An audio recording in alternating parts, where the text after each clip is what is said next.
प्राचीन काल में राजा कैसे बनते थे चक्रवर्ती राजा। बलशाली राजा अन्य शासक को कैसे देते थे चुनौती। आइए जानते हैं आज की इस वीडियो में।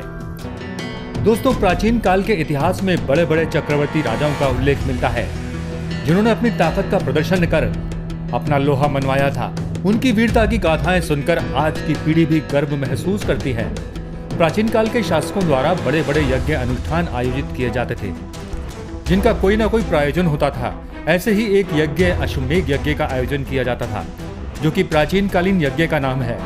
प्राचीन काल में कोई भी राजा चक्रवर्ती राजा यानी संपूर्ण धरती का भारत खंड का राजा बनने के लिए अश्वमेध यज्ञ करता था, जिसमें देव यज्ञ करने के बाद अश्व की पूजा करके अश्व के मस्तक पर जयपत्र बांधकर उसके पीछे सेना को छोड़कर उसे खुला छोड़ दिया जाता था। जहां जहां वह घोड़ा जाता था वहां वहां तक की भूमि उस राजा के अधीन हो जाती थी।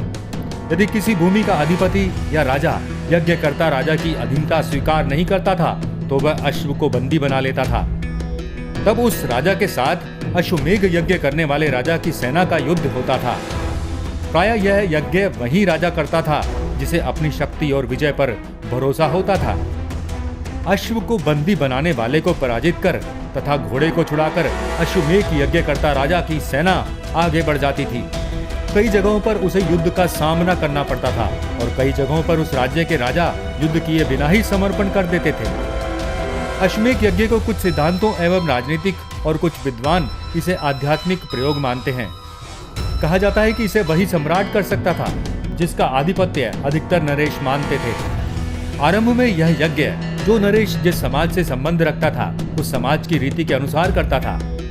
इसके कारण इस यज्ञ को करने में कई बुरी परंपराएं भी जुड़ गई। वैदिक रीति से किया गया यज्ञ ही धर्म सम्मत माना गया है। यज्ञ का आरंभ बसंत तथा ग्रीष्म ऋतु में होता था। इस यज्ञ का अनुष्ठान 1 वर्ष पहले आरंभ हो जाता था तथा इसके बीच नगर में कई सांस्कृतिक कार्यक्रम और उत्सव होते थे। यज्ञ करने के बाद अश्व को स्वतंत्र छोड़ दिया जाता था जिसके पीछे यज्ञ कराने वाले राजा की सेना होती थी। जब यह अश्व दिग्विजय यात्रा पर जाता था तो स्थानीय लोग इसके वापस आने की प्रतीक्षा करते थे। इस यज्ञ के चुराने या इसे रोकने वाले नरेश से युद्ध होता था। यदि वह अश्व खो जाता था तो दूसरे अश्व से यह क्रिया दोबारा शुरू की जाती थी। यह यज्ञ चक्रवर्ती सम्राट बनने के लिए किया जाता था, परंतु कहते हैं कि अश्वमेध यज्ञ ब्रह्म हत्या आदि पाप यक्षय स्वर्ग प्राप्ति एवं मोक्ष प्राप्ति के लिए भी किया जाता था। कुछ विद्वान मानते हैं कि अश्वमेध यज्ञ एक आध्यात्मिक यज्ञ है जिसका संबंध गायत्री मंत्र से जुड़ा हुआ है। जहां भी इस अश्वमेध यज्ञ का प्रदर्शन किया गया है उन क्षेत्रों में अपराधों और आक्रामकता की दर में कमी का अनुभव किया है। अश्वमेध यज्ञ परिस्थिति की संतुलन के लिए और आध्यात्मिक वातावरण की शुद्धि के लिए गायत्री मंत्र से जुड़ा है। गुप्त साम्राज्य के पतन के बाद अश्वमेध प्रायः बंद ही हो गया। आज की वीडियो में बस इतना ही। मिलते हैं अगली वीडियो में एक और नई रोचक जानकारी के साथ। तब तक के लिए नमस्कार।